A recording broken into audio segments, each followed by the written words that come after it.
अलंकार आदि धारण करते थे, उन अलंकारों का महत्व बढ़ाने के लिए।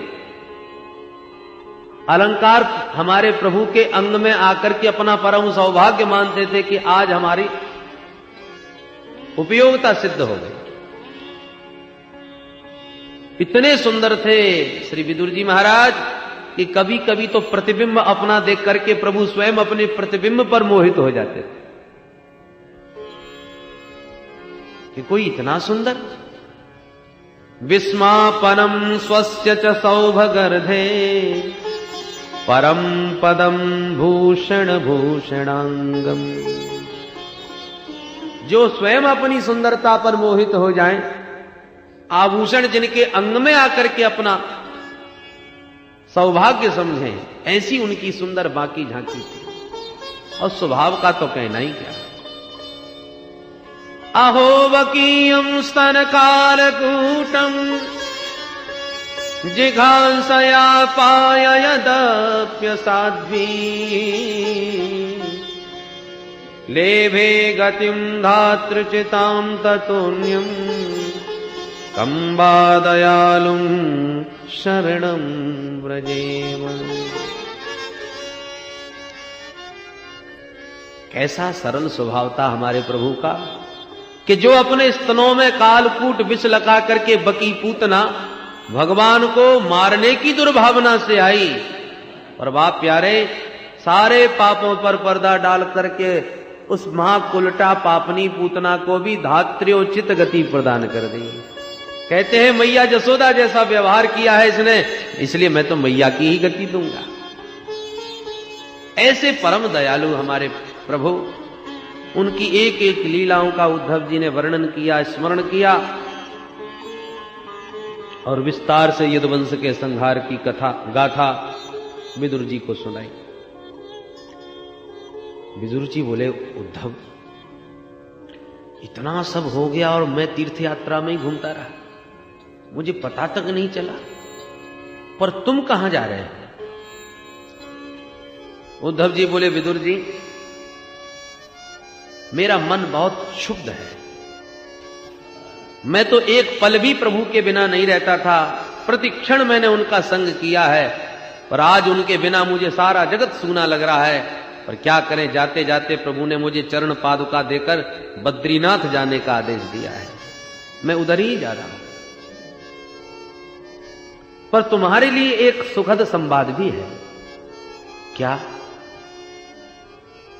बोले, जब प्रभु परम धाम जाने की तैयारी में थे, उस समय मुझे बुला करके उन्होंने बड़ा ही मार्मिक उपदेश दिया, और मुझे जब उपदेश दे रहे थे तो मेरे पास में ही महामुनि मैत्रेय बैठे थे। केवल हम दोनों ने वह पावन उपदेश श्रवण किया।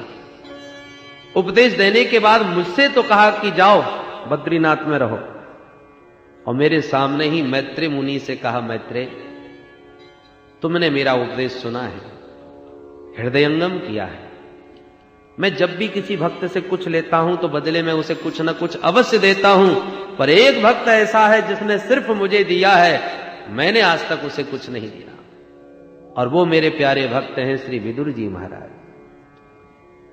जब हस्तिनापुर में आया था तो विदुर विदुरानी ने कितना प्रीति पूर्वक मेरा सम्मान स्वागत किया था, पर आज तक मैंने विदुर जी को कुछ भी नहीं दे पाया। इसलिए मेरा ये तत्व ज्ञान तुम्हारे पास है, जब भी तुम्हें विदुर जी से भेंट हो तो ये ज्ञान उन्हें अवश्य प्रदान करना।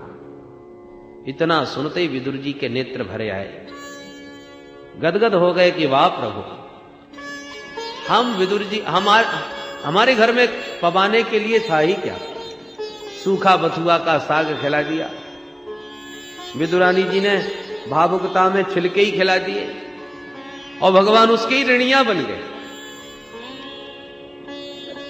परंतु गदगद कंठ है विदुर जी का कि सारा जगत जिसे याद करता है वो जाते जाते मुझ विदुर को याद करके गया। उस नारायण प्रभु ने, उस हरि ने मुझे स्मरण किया। विदुर जी का हृदय गदगद हो गया। उद्धव जी से बोले, जल्दी बताओ मुझे मैत्रेय कहां मिलेंगे, मैं जानना चाहता हूं वो कौन सा ज्ञान प्रभु ने दिया है, मैं मैत्रेय से श्रवण करूंगा। श्री उद्धव जी बोले, तुम्हें हरिद्वार में गंगा के किनारे कहीं ना कहीं मैत्रेय जी से भेंट हो जाए। बस इतना कह के उद्धव जी तो बद्री विशाल और विदुर जी सीधे हरिद्वार। हरिद्वार में गंगा के तट पर भ्रमण करते करते मैत्रेय मुनि से भेंट हो गई। जो मैत्रेय मुनि ने विदुर जी को देखा उठ के खड़े हो गए, आओ आओ विदुर जी महाराज, मैं तो कब से तुम्हारी राह देख रहा हूं। ये बड़ा भारी दायित्व तो मेरे कंधों पर प्रभु डाल के गए हैं, आओ स्वागत है। विदुर जी तुरंत आए, मैत्रेय मुनि से भेंट की और कहा, भगवान मैं अब आपसे अपने कुछ प्रश्न रखना चाहता हूं, मेरी जिज्ञासा का समाधान करें। पूछिए। विविध प्रश्न श्री विदुर जी महाराज ने किए। सुखाय कर्माणि करोति लोको न तै सुखम वान्यदुपारमं वा विन्देत भूयस्तत एव दुःखम यदत्र युक्तम भगवान वरेण्यः।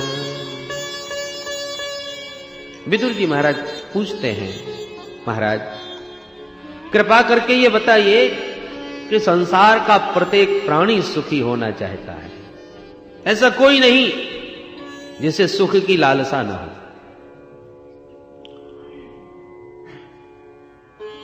कोई भोजन चाहता है तो जरूरी नहीं सबको भोजन की इच्छा हो, कोई भोजन के नाम से भागता है।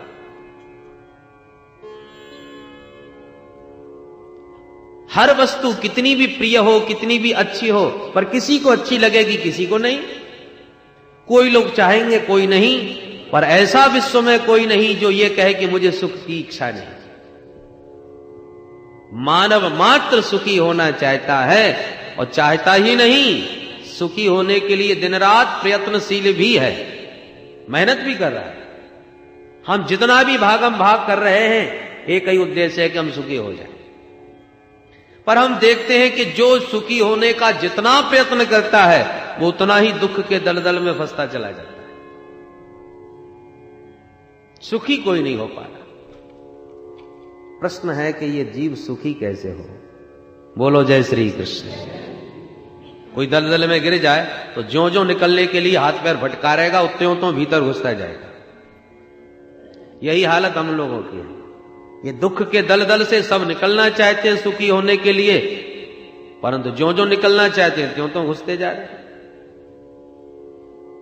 पहले केवल झोंपड़ी थी, तब चाहते थे कि एक कोठी हो जाए, कोठी बनी तो चाहने लगे गाड़ी हो जाए, गाड़ी हो गई तो चाहते थे बढ़िया एक अपने नाम की फैक्ट्री लग जाए। ऐसे करते करते हमारा राजाओं जैसा वैभव हो गया। पर जब किसी ने पूछा कि कितने सुखी हो पाए, तो प्रश्न जहां की तहां।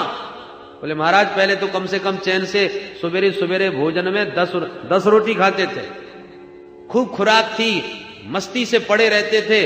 अब तो नींद की गोली खाते हैं, तब तो रात में नींद आती है, और खाने के नाम पर डॉक्टरों ने कह दिया दाल का पानी पियो। भोजन भी गया, नींद भी गई, जो सुख था गांठ का वो और चला गया। सुखी कहां हो पाए? दिन रात चिंताओं के मारे नींद हराम हो गई।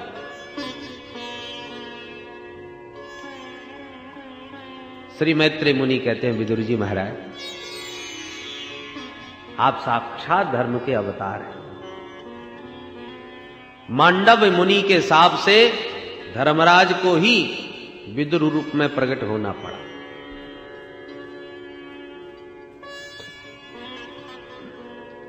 बहुत बढ़िया प्रश्न किया है विदुर जी। देखिए, जगत में सुख है ही नहीं। जहां हम सुख ढूंढ रहे हैं वहां है ही नहीं, सुख तो हमारे ही भीतर है। जैसे एक प्यासा व्यक्ति पानी की खोज में निकला,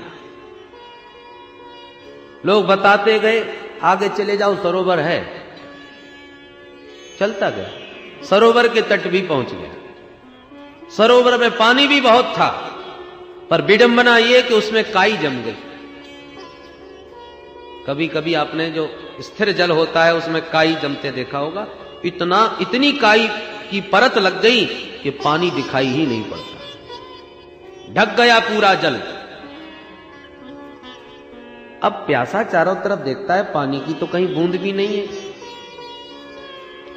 दूर दूर तक दृष्टि घुमाई तो सरोवर के चारों तरफ रेगिस्तान था। सरोवर में पानी है पर काई से ढका है। रेगिस्तान पर दृष्टि डाली तो रेतीली भूमि पर उसे जल की तरंगे नजर आई, जिसको मृग तृष्णा कहते हैं, मृग मरीचिका। कभी कभी सड़क पर गाड़ी से चलते समय गर्मियों में देखिएगा, सूर्य की रश्मियों के पड़ने से ऐसा लगता है जैसे पानी पड़ा हो, जल पड़ा हो सड़क पर, पानी होता नहीं, बूंद भी नहीं, और दूर से देखो तो स्पष्ट जल ही नजर आएगा। वही मृग तृष्णा। प्यासा सरोवर के तट पर खड़ा है जहां पानी भरा है पर दिख नहीं रहा, और जहां पानी दिख रहा है वहां पानी की बूंद नहीं।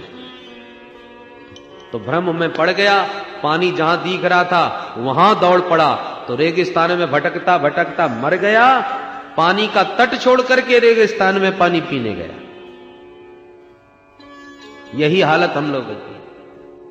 भीतर हमारे प्रभु ने आनंद का सागर भर रखा है, पर उस आनंद के सागर में अज्ञान की काई लगी हुई है, तो दिख नहीं रहा, समझ में नहीं आ रहा, और बाहर के विषयों में आनंद का भ्रम है, सुख का भ्रम है। ईश्वर अंश जीव अविनाशी, चेतन अमल सहज सुख राशि। जीव जो सहज ही सुख राशि था, जिसके भीतर ही आनंद आनंद और सुख सब भरा हुआ था, पर अज्ञान की परत के कारण दिखा नहीं। बाहर के विषयों में सुख का भ्रम हो गया, सो बाहर ढूंढने लगे। ये मिल जाए तो सुखी हो जाऊं, वो आ जाए तो सुखी हो जाऊं। तमाम वस्तुओं को जुटाता रहा सुख के साधन स्वरूप, पर जीवन में सुखी कभी नहीं हो पाया, क्योंकि बाहर जो सुख दिखाई पड़ रहा है वो नकली है। जैसे कि एक बार एक श्रीमान जी ने कहा, भाई गर्मी आ गई है, आम का मौसम आ गया, चलो आम खाए जाए। बेटे को बुलाया, बेटा जाओ बाजार से बढ़िया आम लेके आओ। रुपए दिए, बेटा गया। एक दुकान पर बहुत सारे फल सजे हुए थे, रुपए दे करके आम मांगे, दुकानदार ने आम दे दिए। बालक लेके घर आ गया, पिताजी आम ले आया। अच्छा बेटा एक काम करो, ठंडे पानी की बाल्टी में डाल दो ताकि खूब ठंडे हो जाए, तब खाने में आनंद आएगा। उसने लेके डाल दिया। थोड़ी देर बाद बोले चलो अब तो खूब ठंडे हो गए होंगे, चलो पाते हैं। जैसी बाल्टी देखी गई उसमें एक भी आम नहीं, मिट्टी मिट्टी नजर आई।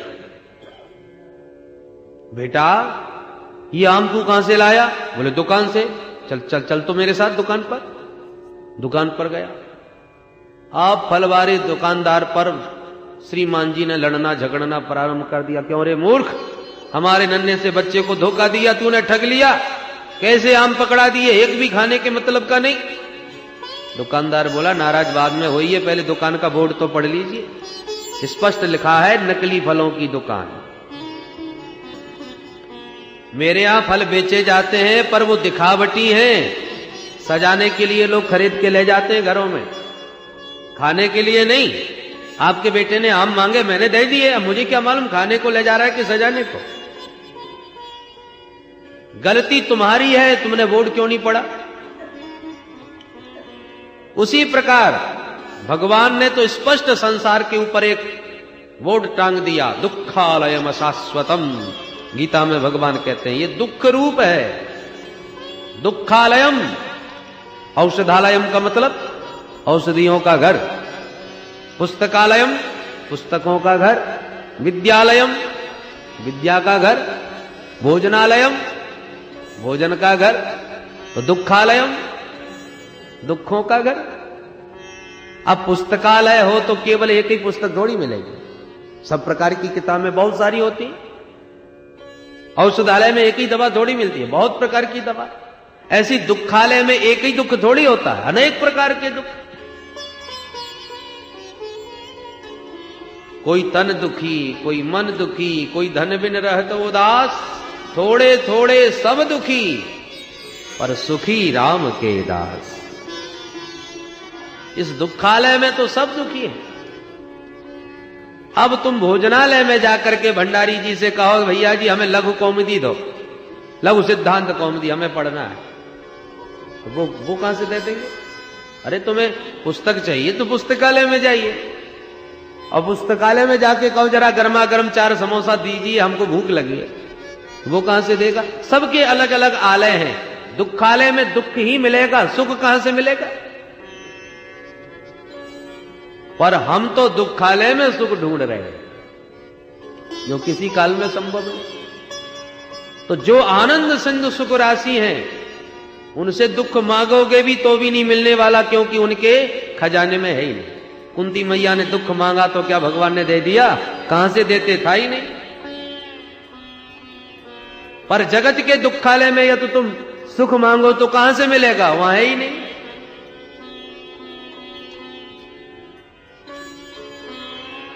इसलिए सच्चिदानंद के चरणों से जुड़े बिना सुख शांति का साम्राज्य तो भगवान के श्री चरणों में है। इसलिए वहां से जुड़े बिना किसी को जीवन में न सुख मिल सकता है न शांति मिल सकती है। आपके घर में बिजली जरूर होगी, पर आपका घर बिजली घर तो नहीं होगा। अरे बिजली घर तो कहीं और है, पावर हाउस कहीं और है, वहां से कनेक्शन आपके तार का घर तक लगा हुआ है, इसलिए आपके घर में बिजली है। पावर हाउस से लाइन काट दी गई तो लटके रह जाएंगे सब उपकरण, पंखा हो, बल्ब हो, कुछ भी हो, सब लटके रह जाएंगे। पर साहब पावर हाउस से तो लाइन चालू है, हमारे घर में अंधेरा है, पड़ोसी के घर में तो खूब उजेला हो रहा है। इसका मतलब उधर से कमी नहीं, कमी तुम्हारे ही घर के बल्ब में है, या तो बल्ब फ्यूज है अथवा कोई लाइन खराब, आप तार खराब है, सुधरवाइए। उसके लिए जगह जगह पर बिजली के विशेषज्ञ लोग घूमते हैं, किसी बुद्धिमान को पकड़िए जो तार तुम्हारा ठीक कर दे। उसी प्रकार एक संत हमें आनंद में झूमता नजर आ रहा है, मस्ती में डूब रहा है, और हम 24 घंटे रोते ही रहते हैं। क्या चक्कर है? हमारी लाइट क्यों चली गई? हमारा आनंद कहां चला गया? ऐसे किसी सदगुरु के पास जाओ तो जो तुम्हारी लाइन फिर फिट कर दे, उस पावर हाउस से तुम्हारा कनेक्शन ठीक जोड़ दे, तो तुम्हारे घर में भी आनंद का प्रकाश प्रकट हो जाएगा। दूरदर्शन से प्रसारण हो रहा है, आपके पास भी टेलीविजन है, फिर चित्र क्यों नहीं आ रहा? बोले पहले तो टेलीविजन को ऑन करो, टीवी चालू करो, उसके बाद में वही चैनल लगाओ जहां से भजन का प्रसारण हो रहा है। ऊट पटांग चैनल है, तुमने उल्टा सीधा चैनल लगा दिया तो टीवी ऑन तो है पर खराब आएगी, ऊट पटांग दृश्य आएंगे। जहां से संस्कार का प्रसारण हो रहा है वहीं पर आपको भी अपना चैनल फिट करना पड़ेगा, तब जाकर के आपको वो सुंदर दृश्य दिखाई पड़ेंगे। उसी प्रकार आनंद तो सर्वत्र भगवान ने सबके भीतर भर दिया है, पर जब तक हम अपना भीतर का टेलीविजन ऑन न करें और कनेक्शन वहां से ठीक से फिट न करें, वही चैनल न जोड़ें, तब तक ये दृश्य कैसे आवे? हनुमंतलाल जी ने देखो अपना चैनल जोड़ दिया। जासु हृदय आगार बसहि राम सरचापधर। ईश्वर सर्वभूतेषु हृदय से अर्जुन तिष्ठति। सबके भीतर वो बैठा है, पर दिखाई कहां पड़ रहा है? उसका दृश्य नहीं दिखाई पड़ रहा। हनुमंतलाल जी ने देखो वो दृश्य प्रकट कर दिया। बसहि राम, छाती चीर करके भी दिखा दिया, देखो ये बैठे, दुनिया को दिखा दिया।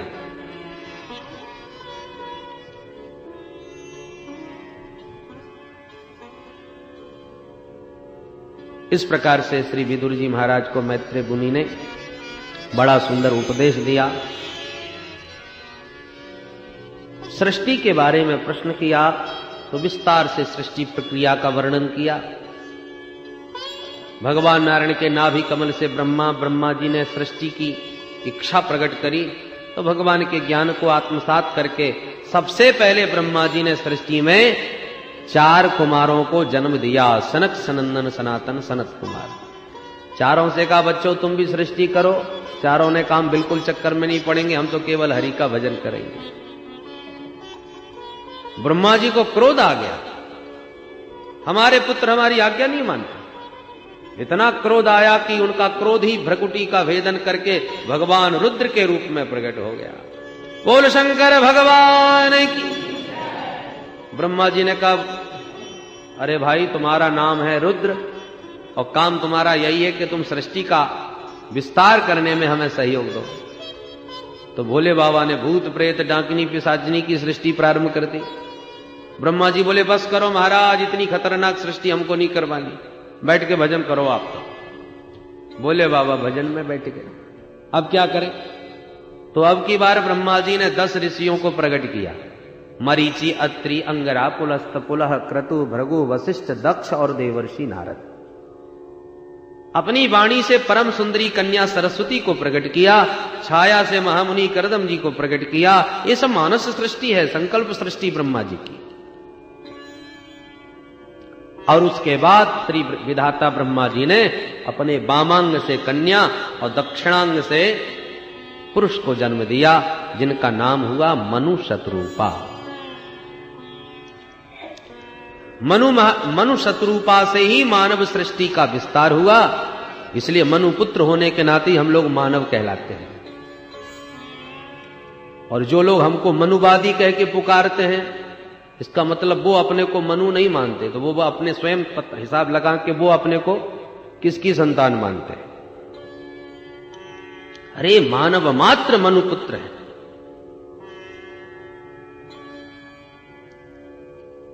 मनु शतरूपा से 5 संतानें हुई, उनमें 2 बेटा और 3 बेटी।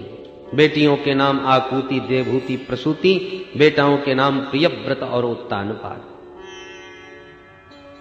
पर एक दिन मनु महाराज ने ब्रह्मा जी से प्रार्थना करी, भगवान सृष्टि का मैं विस्तार तो करना चाह रहा हूं, पर कैसे करूं? ब्रह्मा जी ने कहा क्या हो गया? बोले महाराज एक राक्षस पृथ्वी का ही हरण करके ले गया। अच्छा, तब ब्रह्मा जी ध्यान लगाए। ध्यान लगाते ही उनको बड़ी तेज छींक आई और छींकते ही उनकी नासिका रंध्र से भगवान का बराह रूप में प्राकट्य हो गया। बोल बड़ा भगवान की। देखते देखते बड़ा भगवान का पर्वताकार देह हो गया। देवताओं ने स्तवन किया, हिरण्याक्ष का वध करके भगवान ने पृथ्वी का उद्धार किया। विदुर जी ने पूछ दिया मैत्रेय जी से, भगवान कृपा करके ये तो बताइए, ये आकर के हिरण्याक्ष कौन था जो धरती को ही उठा के ले गया? ये किसका बेटा था? मैत्रेय मुनि कहते हैं, विदुर जी महाराज,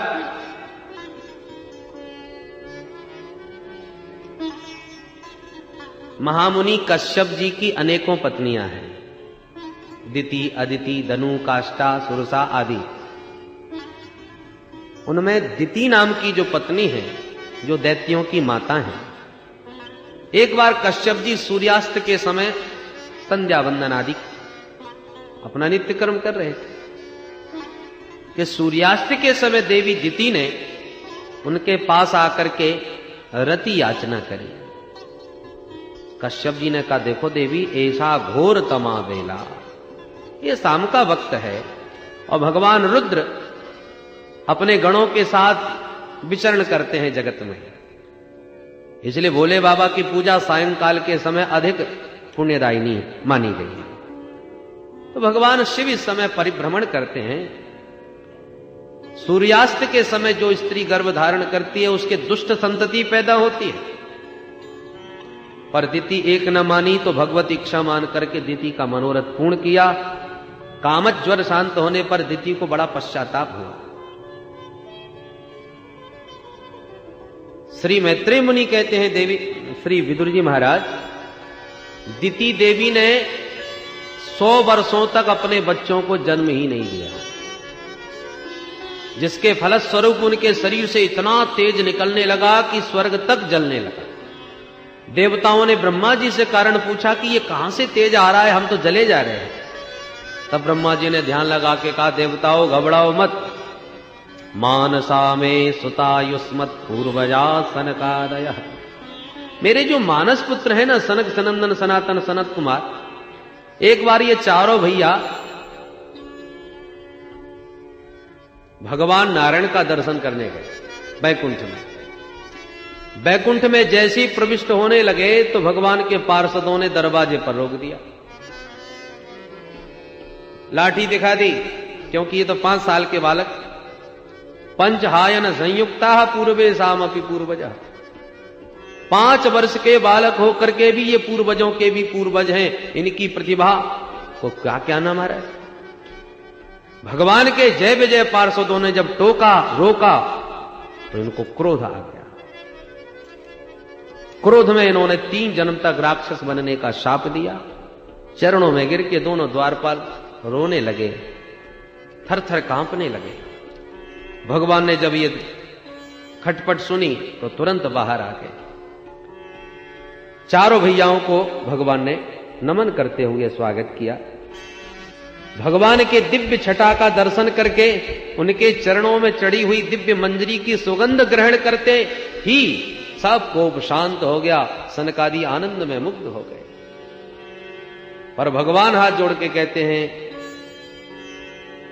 एतौ तौ पार्षदौ मह्यम जयो विजय एवच कदर्थी कृत्य माम यद्वो बहुवक्रातमतिक्रमम्।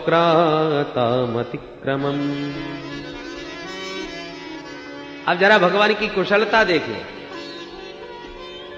भगवान ने एक बार भी ये नहीं कहा कि चलिए महाराज भीतर घर को पवित्र कीजिए, आइए ना। क्यों?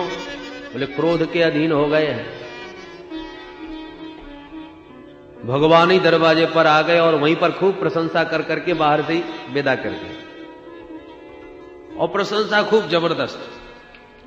पर शब्द शैली देखिए, एतौ तौ पार्षदौ मह्यम, ये दोनों मेरे पार्षद हैं। अब देखो शब्दावली तो सनकादियों के प्रति ऐसी है कि भगवान सनकादियों को महत्व दे रहे हैं और जय विजय को डांट रहे हैं।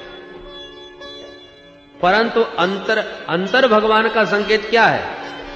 पार्षदों को तो कहते हैं ये मेरे हैं, मह्यम, ये मेरे पार्षद हैं और इन्होंने आपका अपमान किया, इसलिए आपने बहुत उचित किया इनको दंड देकर। मैं तो कहता हूं मुझे भी दंड दीजिए, क्योंकि सेवक का अपराध स्वामी का ही अपराध माना जाता है। स्वामी भी अपराधी माना जाता है।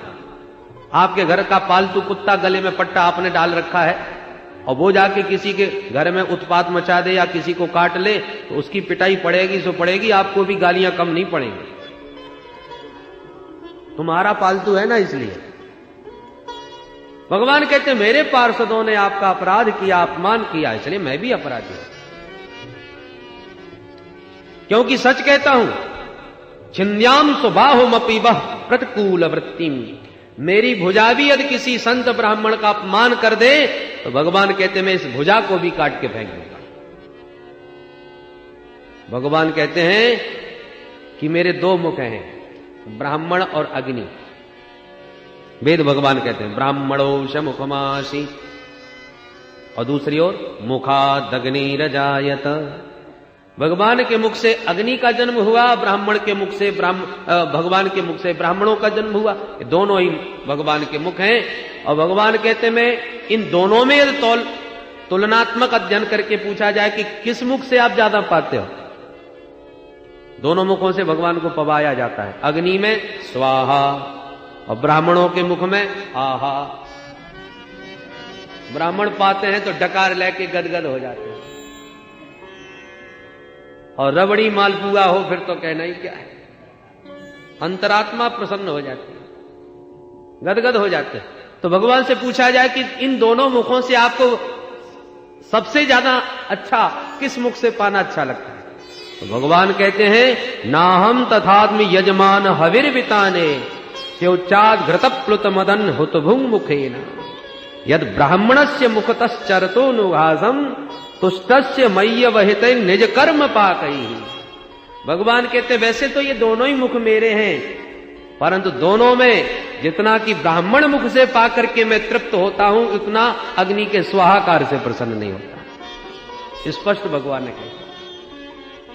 स्योचाद घृतप प्लुत मदन हुतभुंग मुखेन, घी से लबलबाता हुआ मालपुआ जब ब्राह्मण के मुख में जाता है तो भगवान कहते हैं उसकी तृप्ति को देख करके मैं गदगद हो जाता हूं, वो मेरा प्रत्यक्ष मुख है। बड़ी प्रशंसा भगवान ने यहां पर ब्राह्मणों की और सनकादियों को सम्मान पूर्वक नमन करके विदा किया। सनकादियों के हिसाब से वे ही भगवान के पार्षद जय और विजय आज दिति मां के गर्भ में आ चुके हैं। ये सारा रहस्य ब्रह्मा जी ने देवताओं को बताते हुए कहा कि आप लोग घबराइएगा नहीं, भगवान नारायण कृपा करेंगे, उनका उद्धार करेंगे, बाकी उनका सामना और कोई नहीं करने वाला। देवता बेचारे काल प्रतीक्षा करने लगे। 100 वर्षों के बाद दिति ने 2 पुत्रों को जन्म दिया जिनका नाम की जय। भैया ये देखो हम राधा रानी के भवन में पहले भी आ रखे। हाँ आ गया, हम पहले इधर को ही आए। अब वो जो हम गए थे उधर वो ऊंचा ये देखो उधर को खोल दिया जब हम कोरोना का टाइम है, जब हम इधर से आए उधर को उतरेगा। ये तो निकास द्वार है एग्जिट। हाँ वही मंदिर है ये। हाँ वही मंदिर है। ये थोड़ी सीढ़ी सीढ़ी जो ऊंची सी थी, कोई नहीं इसे लगा सीढ़ी वाली कहती है गुलाबी कतरंगी बना रही हूँ।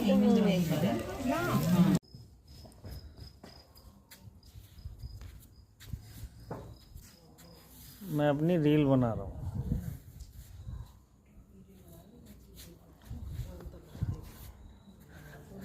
अंकल